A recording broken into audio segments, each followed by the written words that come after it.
Good evening, everyone. We're back again for the second of 3 live prediction shows. We've got the main event this time from Qudos Bank Arena, Sydney, Australia. George Kambosos is back. Last time out in Perth, this time out on the East Coast in Sydney, his home state of New South Wales. He is facing Jake Wyllie now. It was meant to be Daud Yordan, but he's unfortunately no longer able to compete. So it's now New South Wales versus Queensland, the Aussie super lightweight champion. Wyllie steps in 16-1, 15 wins via knockout, so he can bang a little bit. Those in the know in Australia have been interacting with me a little bit and saying Kambosos could have a little bit of a fight on his hands, and not going as far to say as he's going to get beat and all that jazz. But be interested to get both of your thoughts. I know we kind of glossed over it a little bit last night, but better fight than Yordan, worse fight than Yordan. I guess Pat said he got a feeling we can get an upset here. So there's another one subscribing to that theory that maybe Jake Wyllie might give, he's young, Liam, he's 24. Kambosos has been in a few wars, I said last night that I'm more intrigued by the change of opponent than Yordan because it's a sense of the unknown. We kind of all knew how the Yordan fight would go. Kambosos would maybe take a few rounds to get into his groove and then move through the gears as the fight went on. I've done a bit of digging into Wyllie today, and his style matches Kambosos' perfectly. They both like to come forward. They both like to bring high energy. So if they both fight to their style on Saturday morning, lunchtime for us, it could be a very entertaining fight. It's just a fact for me of Wyllie only picked up the Australian title in his last fight, so you can't say he's established in the championship rounds of fights. Barely fought any 10-rounders, has he, Liam? Yeah. I looked down his... That's like 6-rounders. It's not like sometimes you get a British champion that's been around the circuit for a while and then he gets to step up. Wyllie literally made that step up in his last fight, and now he's trying to punch his golden ticket next time around. I mean, he's a young fighter. This is his big chance on a Matchroom DAZN cards against the former world champion, knowing that Kambosos and Hitchens is being announced for July next week. That's come out today. That's been announced. This is his chance. I just wonder if coming at such short notice, coming in so emotionally, we've seen from the face-off and how he's spoken today, he's really emotionally invested in coming over to New South Wales as a Queenslander and doing a job on the former world champion. I just think that could possibly go against him. I mean, Kambosos has been his brash, cocky, slightly uncomfortable to watch self. And you've seen the video of him talking about Richardson Hitchens and how Hitchens has never even touched what he's earned and what his car's worth more than the first that Hitchens got to fight Paro. He's being his usual uncomfortable self, and he could come unstuck, Kambosos. I just feel if Wyllie's got a chance, this may be his opportunity to show he can mix at this level and he'll come again rather than breaking through on Saturday night.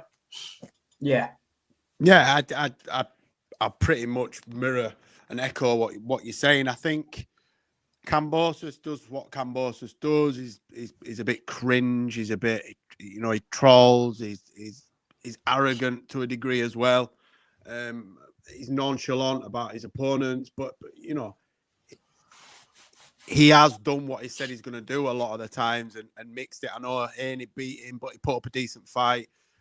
He's fought everybody and he's made a fucking career out of being an opponent pretty much because he's lost all the big fights really, hasn't he? Bar the one that shot him to superstardom. But look, he's done fantastic. I think he oversteps the mark a little bit, and I think he's been a little bit dismissive and disrespectful of Wyllie's chances, and I think that may come back to haunt him. I'd like to think that he's a consummate professional and he's not going to piss around and take his eye off the ball, because I still think he believes that there is still a chance he will get other big fights and maybe get another world title. I don't personally, but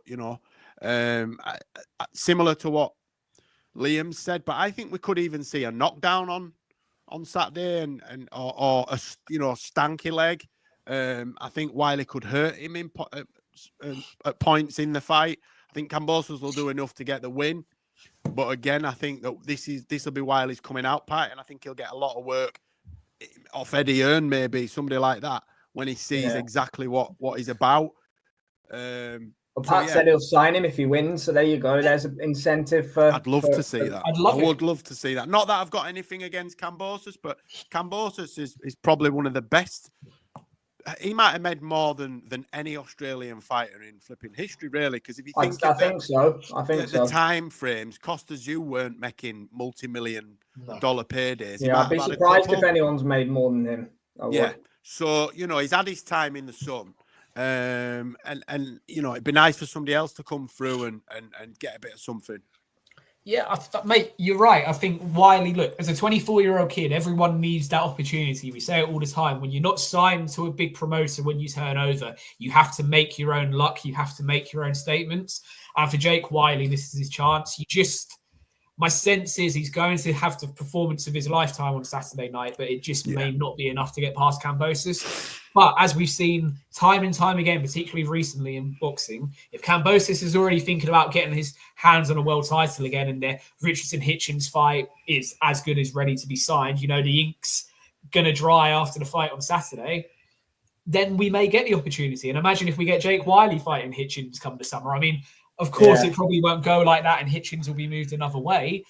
But this is the jeopardy you play. And Kambosos will always be like his dad. He'll always be too big and brash-mouthed. And as we found out against Haney, his mouth will cash checks that his fists can't keep up with, if that makes sense. And he's at a more comfortable level again. Look, against Yordan in this situation, he is the more established, favourable fighter. So he's feeling a bit more comfortable running his mouth. And that could be the issue for him. And we could see what happened to him or happened with him. I think, to him. I think Hitchens is there, Liam, you said, and Eddie said that they're looking to make that in June. So that'll be an in-ring announcement, in my opinion, if Kambosos wins on Saturday. Look, mate, it's all set up. It's all there. Sorry, mate. It's literally all there for him to get another world title shot. Somehow he's going to be in the 6th world title fight of his career. When the look Eddie Earns had recently, though, I wouldn't be surprised if he gets knocked flat cold. Oh, yeah, we could be doing our nuts Saturday lunchtime. We could be doing our nut over this 24-year-old. Give it to Jake Wyllie if he beats him. Why 100%. Not? No, that's what I'm saying. We could see a similar situation to when he came over here and beat Lee Selby when no one gave him a shot, and then he was off to the races. He got the big fights. He got the big paydays. Everybody needs an opportunity, and it's about not just being able to take it, but the stars have got to align for you to be in a position to be able to take it. He could have the fight of his life on Saturday and still lose, but he could also have the fight of his life. Kambosos not turn up, the stars align, bam, and he's off. And we're talking about him in unification fights in 12 months' time. Josh Padley against Shakur, his stock rose in that defeat, and now he's signed by Matchroom, and he's out on his first Matchroom bill in a month's time. Wyllie could do something similar. And what a good time to get picked up by Matchroom, as we talked about yesterday, when they've got this deal in Australia. If you're Wyllie, okay, you might have to travel eventually, but you're going to have another 3 shows in Australia this year. You can get on another 2 in your home country and keep building yourself up. It's Jake Wyllie can't lose on Saturday night, even if he doesn't get his hand raised. That's the way I see it. He can only rise his stock and he can only enhance his career. Yeah, I'm with you. I'll give my prediction, boys, to kick us off. Big up to Sean Bell in the chat. Hope you're well, my friend. I'm agreeing with you on Shanika, to be fair, in that one against Nina Hughes.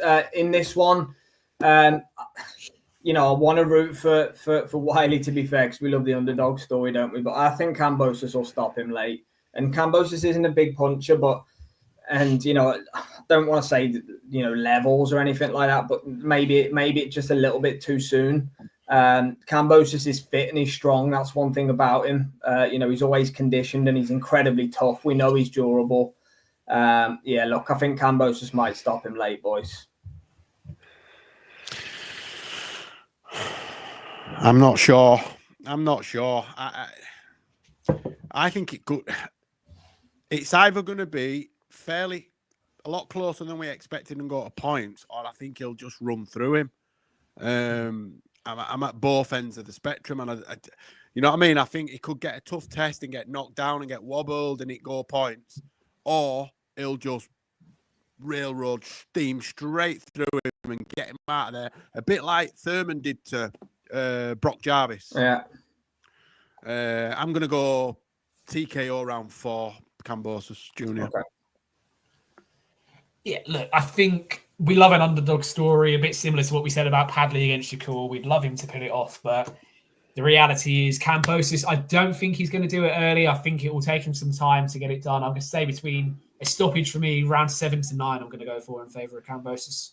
Perfect. Yeah, we all got the stoppage then, but look, we'll probably be sat there early Saturday morning rooting for Wyllie because that's the kind of thing we love. We do love a good underdog story. Thanks to Sean, Pat in the chat. Thanks to Jay and Liam as always. We've got one Cheers, more man. to do. Sebastian Fundora defending his WBC WBO against Booker in Vegas. So we'll cover that quickly, and then that's us done for the night. Cheers, guys.